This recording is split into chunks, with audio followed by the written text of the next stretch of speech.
Hello everyone, I am Suman Kiro और आज मैं आपके लिए लेकर आया हूँ केमिकल काइनेटिक्स का एक बहुत ही important topic, integrated rate equation for first order reaction. इस टॉपिक से या तो डेरिवेशन आता है या एक 3 नंबर का न्यूमेरिकल आता है।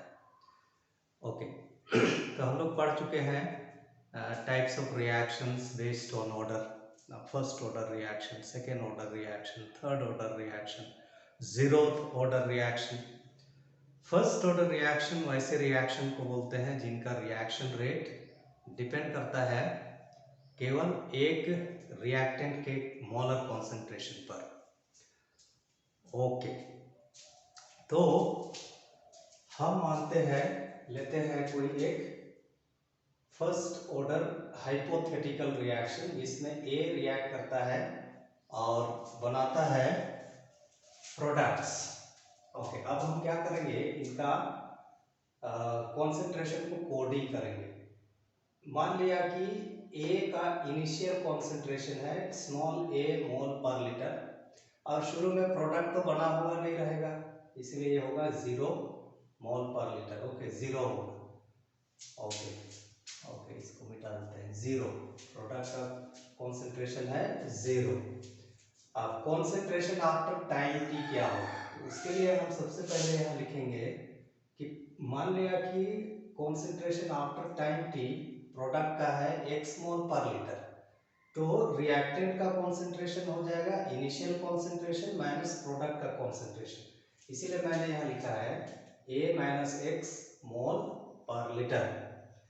अब इस रिएक्शन का रिएक्शन रेट का एक्सप्रेशन होगा, है ना, differential equation, differential rate equation हो जाएगा minus D A by D T equal to K A. Okay left side हमने लिखा है डिफरेंशियल रेट और राइट साइड में हमने अप्लाई किया है लॉ ऑफ मास एक्शन, तो यहाँ दोनों ही कॉन्सेप्ट अप्लाई करना है। तो minus D A by D T equal to K into A. Okay तो यहाँ पर ये जो मोलर कॉन्सेंट्रेशन ऑफ ए है, ये है कॉन्सेंट्रेशन आफ्टर टाइम टी अर्थात ए माइनस एक्स। तो हम ए की जगह में अगला स्टेप में लिख देंगे minus T A minus X by D T equal to K A minus x. और आप जानते हैं ये के होता है रेट कॉन्स्टेंट। अब इसको हम एक्सपांड करते हैं, ये हो जाएगा minus D A by D T minus into minus plus D X by D T equal to K A minus x. Okay अब चूंकि रेट तो नेगेटिव होता नहीं है, ये हमेशा पॉजिटिव होता है, इसलिए इसको कैंसिल कर देंगे, बचेगा ये केवल dx by D T equal to K into A minus X. अब अगला स्टेप में क्या करना है, ये सिमिलर टर्म को एक साथ रखेंगे, इसको इधर ले आएंगे, dt को उधर ले जाएंगे। Okay dx by A minus x equal to हो जाएगा के dt।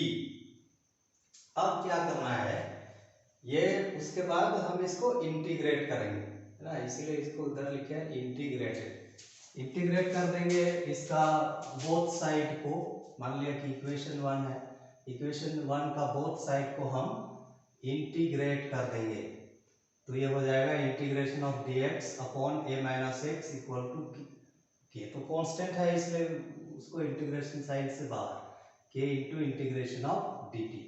Okay integration of dx by a minus X बराबर होता है माइनस ln। ओके ठीक है, फॉर्मूला है integration of dx by x। Okay this is equal to okay dx by a minus x, तो ये बराबर हो जाएगा minus ln a minus x plus k into integration of dt t, तो के टी प्लस आई, यहाँ i है constant of integration. अब i बराबर क्या होगा, इसको ज्ञात करने के लिए हमको इनिशियल कंडीशन अप्लाई करना होगा। इनिशियल कंडीशन क्या है, जब t बराबर 0 होता है तो ठीक है एट t इक्वल टू 0 क्या होगा, कॉन्सेंट्रेशन ऑफ प्रोडक्ट 0 होता है, x इक्वल टू 0। इसको कहाँ अप्लाई करेंगे, यहाँ अप्लाई करेंगे इस इक्वेशन। तो ये इक्वेशन बन जाएगा माइनस ln a, ये तो 0 है, minus L N A equal to, यहाँ T equal to 0, K into 0 equal to 0, तो हो जाएगा minus L N A equal to I. Okay, तो आई इक्वल टू मिल गया माइनस एल एन ए। अब क्या करना है, इक्वेशन 3 से आई का वैल्यू को इक्वेशन 2 में लगा देंगे। Putting the value of I in equation 2 we get minus L N A minus x equal to के t minus L N a.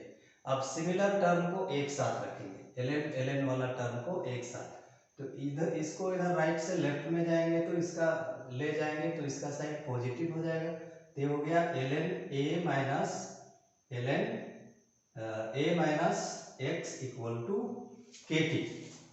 अब लॉगरिथम में एक फॉर्मूला है, ठीक है, लॉगरिथम में एक फॉर्मूला है, चाहे वो नेचुरल लॉगरिथम हो या कॉमन लॉगरिथम हो, logarithm of A minus logarithm of B is equal to logarithm of A by B होता है, इसीलिए ये वाला हो जाएगा। ओके, तो ये फॉर्मूला के अनुसार इसको हम बैठाएंगे, तो ये हो जाएगा L N A by A minus x equal to के टी।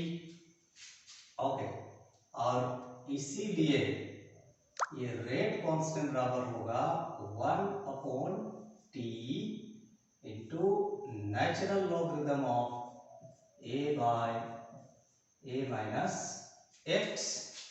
अब इस नेचुरल लॉगरिथम को कॉमन लॉगरिथम में बदलने के लिए हम क्या करते हैं, 2.303 से मल्टीप्लाई करते हैं, तो k बराबर होगा 2.303 by t into logarithm of a by a minus x.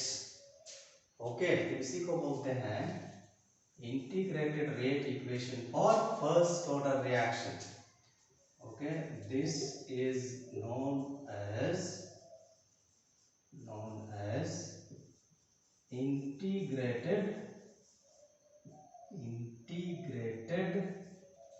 rate equation for first order reaction। इसको हम k के टर्म में भी लिख सकते हैं, t के टर्म में भी लिख सकते हैं, है ना। t बराबर हो जाएगा 2.303 by k into logarithm of a by a minus x. Okay, जहां पर a है concentration of reactant at time t equal to 0, मतलब इनिशियल कॉन्सेंट्रेशन, और x है concentration of product after time t, a minus x है concentration of reactant after time t। Okay, चलिए इसको note कर लीजिए, उसके बाद हम देखेंगे some other forms of integrated rate equation. इसके अलावा भी और होता है integrated rate equation first order reaction का, है ना। इसका हम एक्सपोनेंशियल फॉर्म क्या होता है, फिर एक फॉर्म होता है k equal to 2.303 by T into logarithm of, okay, R naught by R या ए नॉट बाय ए, ये सब होता है। पहले इसको नोट कर लीजिए। ओके, अगला है other forms of integrated rate equation for first order reaction. ठीक है, सेम रिएक्शन के लिए ए गिविंग प्रोडक्ट्स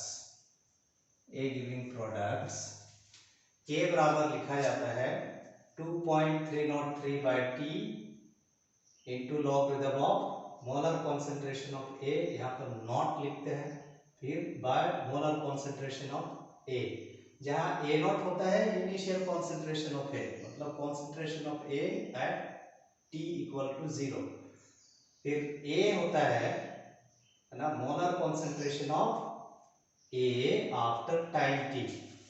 ओके, जब यहाँ पर इक्वेशन लिखा जाता है आर गिविंग प्रोडक्ट्स, ना बुक्स में ये भी मिलता है आर गिविंग प्रोडक्ट्स, तो ए की जगह पर आर भी लिखते हैं, k equal to 2.303 by T into logarithm of R naught by R भी लिखा हुआ है। ओके, अब इसका एक्सपोनेंशियल फॉर्म क्या होगा? ओके, एक्सपोनेंशियल फॉर्म क्या होगा? तो हमने देखा था, ओके इसको इधर लिखा, k equal to 1/t ln a by a minus x। तो इस इक्वेशन से ln a naught by a, okay ये इसको ऐसा लिखते हैं,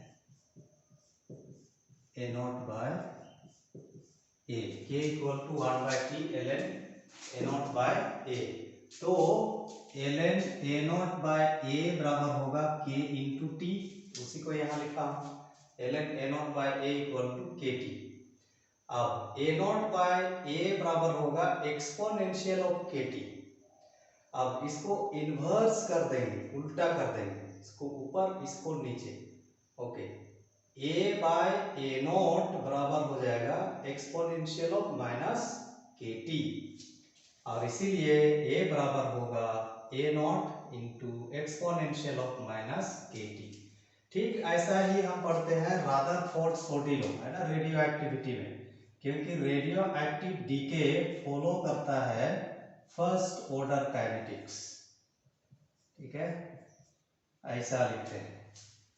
okay, T for time period, ठीक है, टी फॉर टाइम, तो यहाँ कैपिटल टी भी लिखते हैं या स्मॉल टी, टाइम को दिखाने के लिए।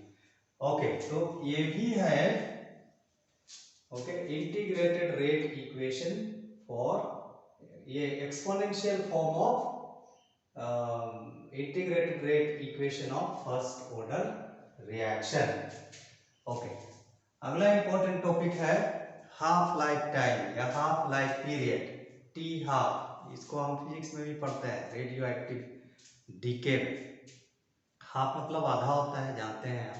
सो it is the time taken for the completion of half of the reaction, या इसी को हम कह सकते हैं it is the time in which the concentration of reactants becomes exactly half of its initial value। इसी को यहाँ लिख दिया, it is the time taken for half of the reaction to be completed। In other words, we can say it is the time in which the concentration of reactants is reduced to exactly half of its initial value। अब हम calculate करेंगे half life period for a first order reaction। Okay, for a first order reaction, first order reaction, okay, t बराबर हो जाएगा 2.303 by k into logarithm of a by a minus x। Okay, तो परिभाषा के अनुसार जब t बराबर होता है हाफ लाइफ, तो जो x होता है कॉन्सेंट्रेशन ऑफ प्रोडक्ट, क्या होगा, रिएक्टेंट के इनिशियल कॉन्सेंट्रेशन का एग्जैक्टली आधा होता है। इसीलिए t हाफ बराबर हो जाएगा 2.303 by k into logarithm of a by a minus a by 2। Okay, अब इसको हम सॉल्व करते हैं। ओके, इसको हम सॉल्व करेंगे तो ये हो जाएगा 2.303 by k into logarithm of a by, okay, यहाँ हो जाएगा 2a माइनस a बाय 2, हो जाएगा a बाय 2, a बाय 2, तो ये हो जाएगा 2.303 by k into logarithm of 2, a cancel हो जाएगा, this is equal to 2.303 by k into logarithm of 2 होता है 0.3010, तो ये बराबर हो जाता है 0.69 693/K. So T half for a first order reaction is equal to 0.693/K. और ये दिखाता है कि the T half of a first order reaction is independent of the initial concentration of reactants. Okay, this shows that half life time or half life period of a first order reaction is independent of the initial concentration of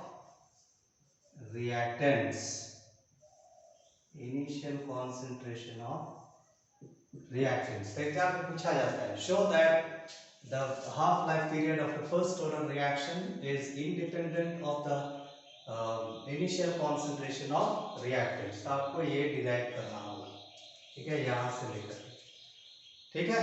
तो first order reaction के लिए T बराबर हो जाता है 2.303/K into logarithm of A by A minus x। अब परिभाषा के अनुसार जब ये जो हाफ लाइफ पीरियड होता है वह टाइम होता है जब एग्जैक्टली आधा रिएक्शन कंप्लीट होता है। आधा रिएक्शन कंप्लीट होता है मतलब जो प्रोडक्ट बनेगा उसका कॉन्सेंट्रेशन होगा रिएक्टेंट के कॉन्सेंट्रेशन का आधा, मतलब x बराबर होगा A/2। तो x की जगह में A/2 लिख देंगे, तो इधर में हो जाता है A/2 A minus A/2।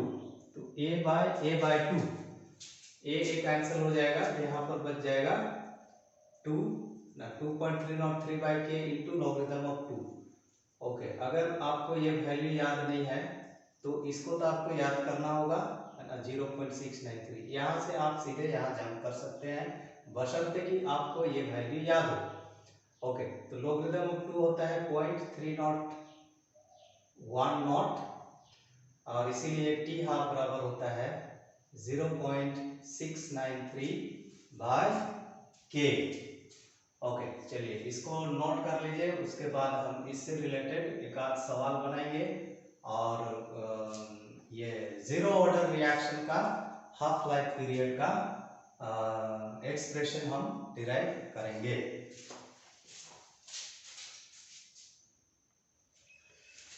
Okay, सवाल है if half life time for a first order reaction is 50 minutes, find the value of rate constant।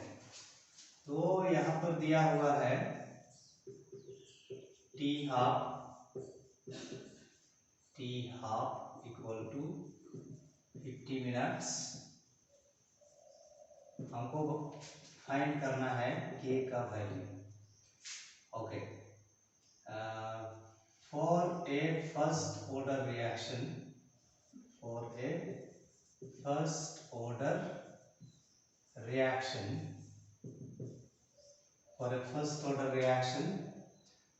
this T half equal to होता है 0.693/K। तो इसीलिए K बराबर होगा 0.693/T half। Okay, this is equal to 0.693/50। Okay, तो इसको हम 50 से डिवाइड करेंगे तो हो जाएगा 0.0515। ओके, 5 तिया 15, 5 8 40, 5 6 30, इतना पर मिनट। ओके, तो इस प्रकार से छोटा छोटा सवाल पूछा जाता है। Okay, half life period for zero order reaction का डेरिवेशन से पहले एक इम्पोर्टेंट नोट है। ओके, इम्पोर्टेंट नोट है और यहाँ से भी सवाल आता है, रेडियो एक्टिव डिसइंटीग्रेशन या DKOH is first order kinetics. तो इसको याद रखिएगा, फर्स्ट ऑर्डर काइनेटिक्स। इसका मतलब है, इसमें दो बातें आपको जाननी होंगी। पहला ये कि इसका जो डीके कांस्टेंट का वैल्यू होगा वो होगा lambda equal to 2.303/t into logarithm of a by a minus x, जहाँ लैम्डा है डीके कांस्टेंट। और दूसरी चीज जाननी होगी, t half equal to 0.693 by lambda, ठीक है, where lambda is decay constant या डिसइंटीग्रेशन कांस्टेंट। ओके, अब हम लोग जाते हैं half life period of zero order reaction. उसके लिए हम कोई hypothetical zero order reaction consider करते हैं ना, ए गिविंग प्रोडक्ट्स। तो इनिशियल कॉन्सेंट्रेशन मान लिया किसका है, ए मोल पर लीटर, और प्रोडक्ट का तो जीरो होगा शुरू में। कॉन्सेंट्रेशन आफ्टर टाइम टी के लिए हम क्या करेंगे, ये हो गया प्रोडक्ट हो गया x मोल पर लीटर, इसलिए रिएक्टेंट होगा इनिशियल कॉन्सेंट्रेशन माइनस प्रोडक्ट का कॉन्सेंट्रेशन अर्थात a माइनस एक्स। अब रेट का एक्सप्रेशन लिखेंगे, रेट बराबर होगा minus D A by D T equal to K A power zero. क्यों? क्योंकि ये zero order reaction, zero order reaction का रिएक्शन रेट रिएक्टेंट के कॉन्सेंट्रेशन पर डिपेंड नहीं करता है, इसलिए इसका हम इधर लिखते हैं पावर जीरो। ओके, तो ये बराबर होगा minus D A minus X by D T equal to इसका घात जीरो बराबर वन, किसी भी संख्या का घात जीरो बराबर वन होता है, तो के हो गया। अब इसको एक्सपांड करते हैं, minus D A by D T plus D X by D T equal to K. ये जो रेट होता है वो नेगेटिव नहीं हो सकता है, इसलिए इसको कैंसिल कर दिए, बचा D X by D T equal to K. और इसीलिए dx बराबर हो जाएगा k dt। अब ये इस फॉर्म में है कि हम इसको इंटीग्रेट कर सकते हैं, तो वही हम करेंगे, ठीक है। दोनों साइड को हम क्या कर देंगे, इंटीग्रेट कर देंगे। ओके, इंटीग्रेट कर देंगे, integration of dx equal to k तो कांस्टेंट है इसलिए इसको बाहर रख देंगे t, या हो जाएगा integration of dx equal to x, x equal to k t, और इसीलिए यहां से हो जाएगा t इक्वल टू हो जाएगा x बाय k। अब हाफ लाइफ पीरियड की परिभाषा के अनुसार when t is equal to zero, okay, t is equal zero नहीं, t is equal to t half, then x is equal to half of initial concentration। therefore हम लिख सकते हैं t half equal to a by 2k, a by 2k। तो ये दिखाता है कि इसका half life period, zero order reaction का half life period initial concentration पर डिपेंड करता है। This shows that half life period of a zero order reaction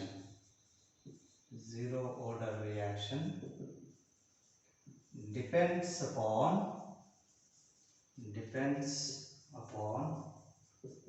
the initial concentration of reactants, initial concentration of reactants। Reaction rate depend नहीं करता है molar concentration पर, लेकिन half life period depend करता है इनिशियल कॉन्सेंट्रेशन पर। Okay, तो ये इंपॉर्टेंट डेरिवेशंस हैं, आप इसे और एक बार पढ़ लीजिएगा। ओके, अगर नहीं समझ पाते हैं तो कमेंट में लिखिएगा। हमारा अगला क्लास जो होगा न्यूमेरिकल्स पर होगा, ठीक है। इसी इंटीग्रेटेड रेट इक्वेशन से जो पुराने क्वेश्चंस हैं उनको हम हल करेंगे। ओके, तो ठीक है, अगर मेरा ये क्लास आपके लिए हेल्पफुल रहा तो इसे आप अपने दोस्तों को भी शेयर कीजिए।